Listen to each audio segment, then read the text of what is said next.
भारतीय सैन्य दलाचं आणि भारताचे प्रधानमंत्री माननीय नरेंद्र मोदीजी यांचं सर्व मिळून मनपूर्वक अभिनंदन करूया। अतिशय प्रिसिशन पद्धतीनं एअर स्ट्राईक करून दहशतवाद्यांचे 9 अड्डे पूर्णपणे ध्वस्त करण्यात आलेले आहेत आणि यावेळी ते ध्वस्त करतानाचं संपूर्ण शूटिंग अवेलेबल असल्यामुळे कोणाला पुरावा मागण्याकरता स्कोप देखील राहिलेला नाही। आणि मला असं वाटतं की सर्व भारतीयांकरता अभिमानाचा असा हा दिवस आहे की आमच्यावर झालेला हल्ला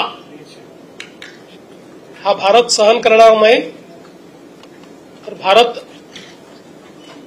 त्याचा योग्य पद्धतीनं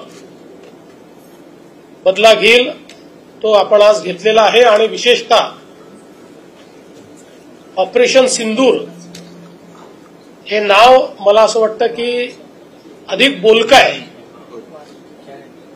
म्हणून पुन्हा एकदा आपण सगळे मिळून भारतीय सैन्य दलाचं आणि भारताच्या प्रधानमंत्र्यांचं या ठिकाणी अभिनंदन करू।